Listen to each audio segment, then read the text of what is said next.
Antoine Semenyo could be on the verge of leaving Bournemouth in this upcoming January transfer window, and Liverpool Football Club are said to be the favourites in signing the 25-year-old winger.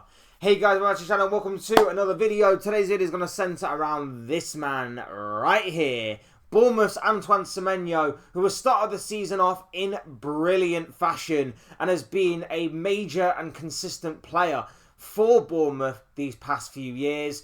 But could his time at Bournemouth be coming to an end? The January transfer window is looming, and according to David Ornstein, the 25-year-old winger could be available for around about £65 million, given a release clause in his contract. And it's said to be Liverpool Football Club amongst a number of names, a number of clubs that are said to be leading the charge to sign him in this looming transfer window. We're going to be talking about what David Ornstein has said. We're going to be talking about Semenyo himself and, of course, about a potential move away from Bournemouth. But before we go any further discussing all of that and much more, I would like to remind you all to please like the video and also subscribe if you are new. Both things are always and forever greatly appreciated. And of course, I encourage you all to get involved in the comment section down below. Use and abuse that section, people, and talk to me on this potentially big transfer story. Would love to know what you have to say, so get involved with your thoughts, your comments, opinions, predictions, feelings, whatever you want to call it. That will make for great and interesting reading. And without further ado,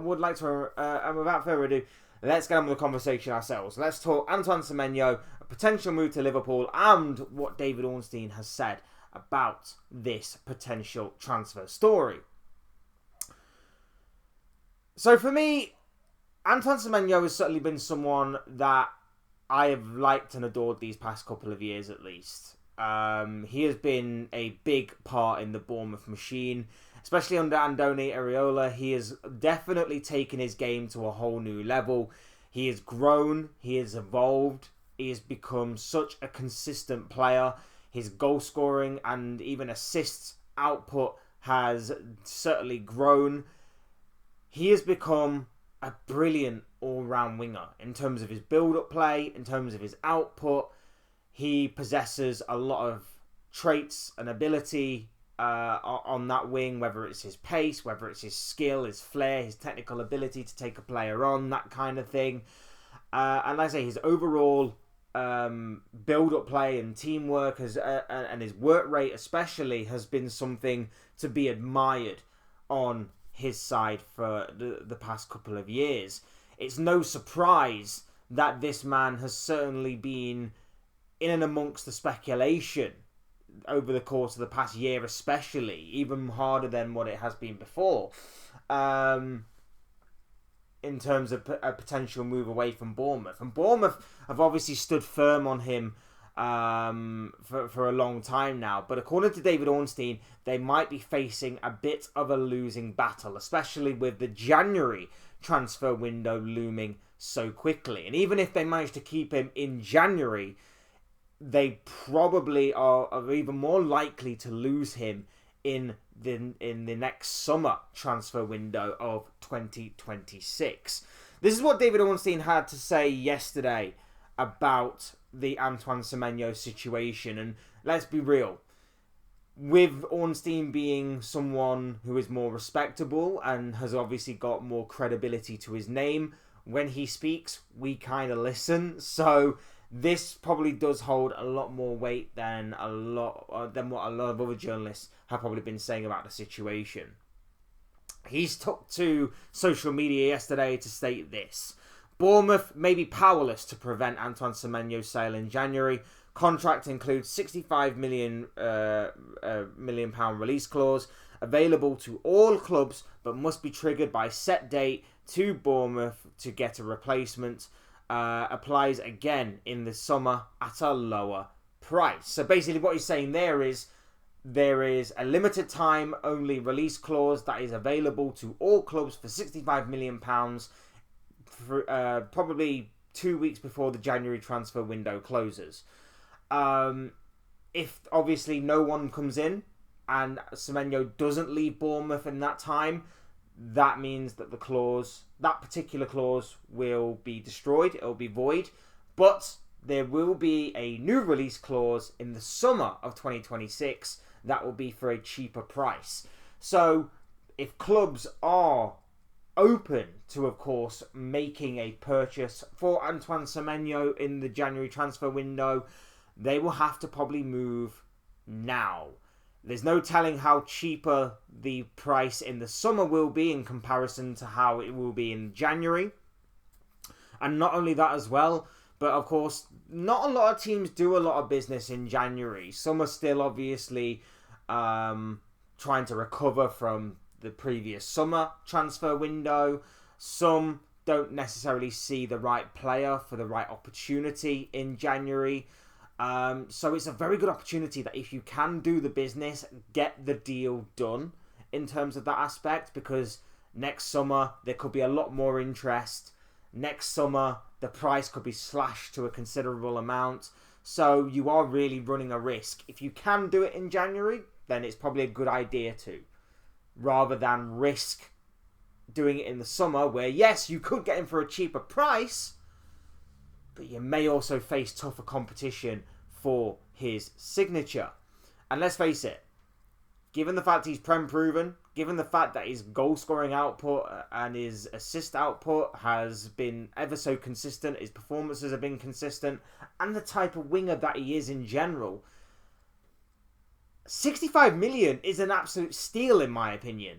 Considering that the likes of Anthony Elanga went for like 55 million this past summer. Garnacho went for somewhere in the region of, was it 40 million? Somewhere around about there. 65 million for this guy.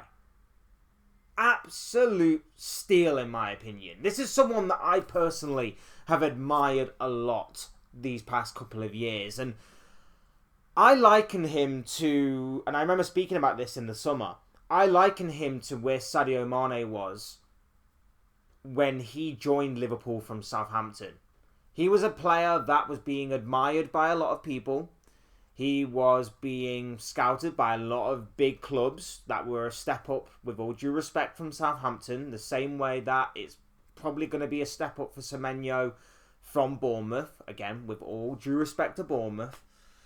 But someone that could elevate and take his game to a whole new level by joining a Champions League side. Someone that could really display and showcase his talent on a bigger stage by taking him off of Bournemouth's hands, the same way that Liverpool did with Mane. I think there are a fair few comparisons to Mane for Semenyo, and obviously if Liverpool were to sign him, that'd be the biggest comparison of them all, of course. But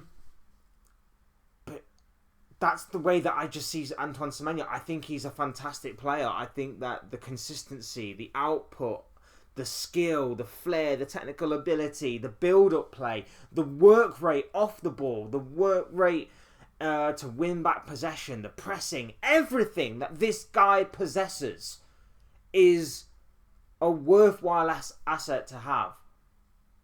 And I think whoever gets him will be extremely lucky to have him. Now,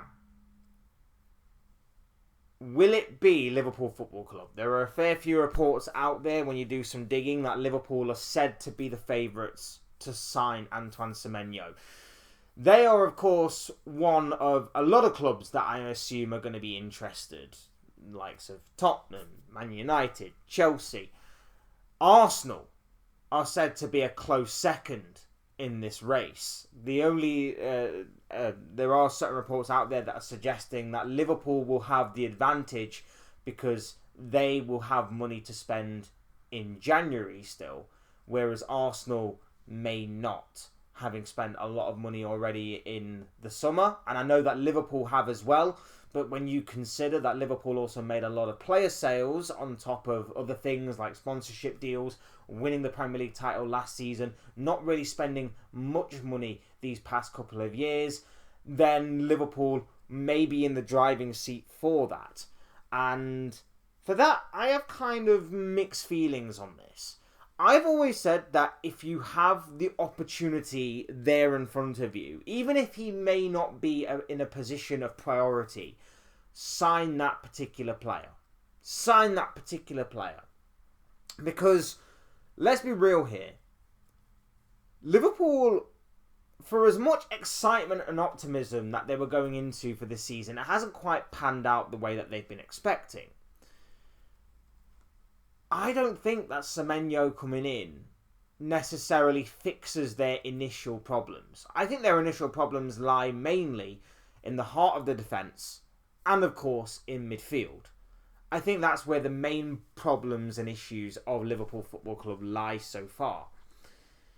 Semenyo coming in obviously does not fix that. He is, of course, a winger, so he would be mainly left-sided. He'd be mainly taking the position of Cody Gakpo, for example. But with his versatility, he could just as easily play on the right-hand side, taking over from Mo Salah. So he's got that versatility about him. So as much as I think he doesn't exactly solve Liverpool's problems, for £65 million, if you look at the bigger picture here, this could be one way to freshen up and rebuild Liverpool's attack, which has gone a bit blunt this season. Not obviously in terms of Isak and Ekitike. Ekitike's hit the ground running. Isak, jury's still out on obviously stepping up from Newcastle to Liverpool. But in terms of maybe Gakpo getting that much needed kick up the backside to maybe improve his game, maybe the rumours are going to be true about Michael Elise maybe going to Liverpool next summer as a Salah replacement. That could be one hell of a way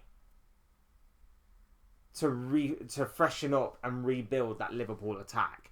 Now, of course, it doesn't necessarily fix the problems of Liverpool in terms of the midfield may need freshening up, the centre-back problem and the lack of depth there, and the Konate situation is still a problem. But again, if the right player is not available, you may as well look at maybe fixing other problems in other areas before someone else gets a sniff at this. Because, as I say, next summer there might be more interest. Next summer, a lot of teams might be interested in that reduced price tag. Next summer, there could be other clubs that are very much interested, with bigger competition than just Liverpool, that are interested in taking Antoine Semenyo off of Bournemouth's hands. So I'm very much intrigued by this story, by this transfer saga, and as to where Semenyo could go. I think he'd be a brilliant asset for Liverpool. I think he'd be wonderful to have. I think that he possesses a lot of qualities, a lot of traits, a lot of skill, flair, ability, pace, power, everything that Liverpool right now are lacking in those wing positions, but also something that for the future of Liverpool Football Club could really, really benefit for a rejuvenated, renovated looking attack. I think it could be wonderful to witness. But like I say, Liverpool is not just his only option. Seemingly the front runners right now, but not seemingly his only option, because Arsenal are involved. And that could also be scary, because he would be an upgrade on Trossard. He would be an upgrade, in my opinion, on Gabriel Martinelli. A front four of Saka on the right, Semenyo on the left, Eze just playing off the striker, and of course Gyökeres up front would be terrifying for any defence. Semenyo would be an asset to Arsenal. And if you're taking them two teams in particular, you could throw Man City in there as well. He could be an asset for any of the three top teams in England right now. He really, really could. And like I say, for £65 million, considering that Anthony Elanga went for 55, considering that there has been some big transfers this past summer alone for somewhere in a similar region, maybe a little less, but Semenyo probably blows them all out of the water, especially after an incredible couple of years, and even beyond that of consistency, hitting the ground running so far this season. 6 goals and 3 assists and 11 appearances already during this brand new campaign. For me, it's a no-brainer. Sign up Antoine Semenyo. He's not what we necessarily need. He's more of a want than a need, admittedly, right now. But he could be a need somewhere down the line. And I feel that for the price that is being offered right now, the opportunity to snap him up before anybody else probably gets an opportunity to take him is probably too good of an opportunity to pass. So I'm all for it. If Liverpool do go for this, I am all for it. Yes, we probably should be prioritising in other areas, but as I mentioned before, opportunities like this for Premier League proven players, for players with pace and power, players that have got good and consistent performances within them, as well as good and consistent goal scoring and assist output, don't grow on trees. They don't come around too often, and this is why we need to take advantage of this particular situation. Don't risk losing him in January.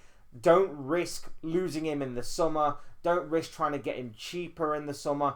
Don't risk obviously going toe-to-toe with some of the other giants within not just English football, but probably within European football as well, to sign Semenyo in the summer.